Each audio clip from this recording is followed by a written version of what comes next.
Ito, gumawa na ako ng sausawan, pati siling labuyo. Tara na, kain na po.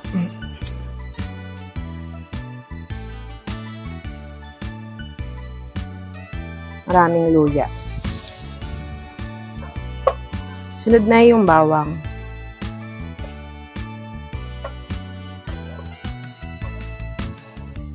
Sibuyas. Mga nasa 2 kilo. Napakaliit ng lutuan. Nasa tindahan ko kasi malalaki. Hindi ko nakuha. Patis. Paminta. Kung may pamintang durog, okay lang din. Ito kasi pamintang pino.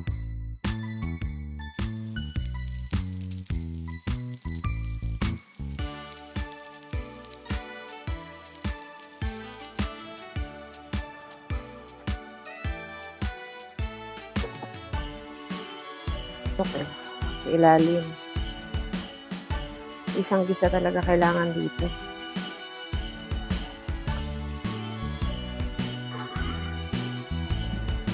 Yan. Pag medyo tostado na ng ganyan, pwede na natin ilagay dyan yung sayote. Itong sayote, sabay na rin yan sa paggisa.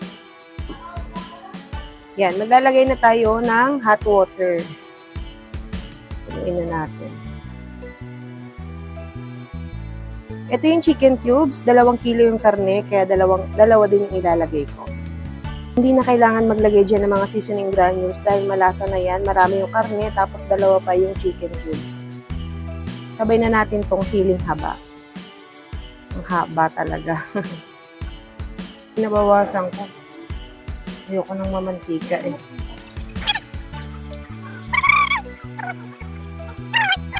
Pala yung kaninang sasabaw, yung mantika na lumutang. Inuwa ko yan, hindi natin kakainin yan. Ito, gumawa na ako ng sausawan, pati siling labuyo. Pero trip ko dyan yung may kalamansi. Pigaan natin. Yan, sarap. Parang pambulalo na. Lagay ko yung dahon ng sili. At syempre, dahon ng malunggay. Mas healthy yan.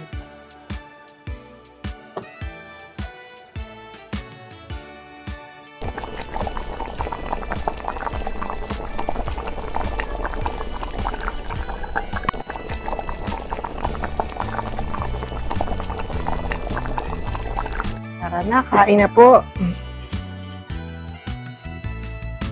Higop muna yung sabaw. Ay, grabe, sarap.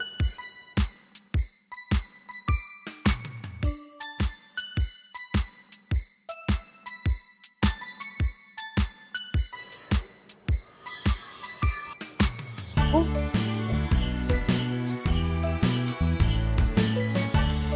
Sarap.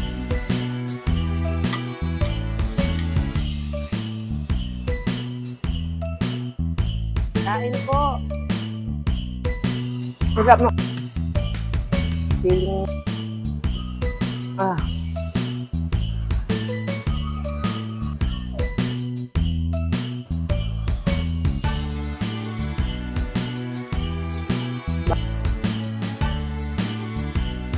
Kami luya. Sarap po. Tingin ko na ha.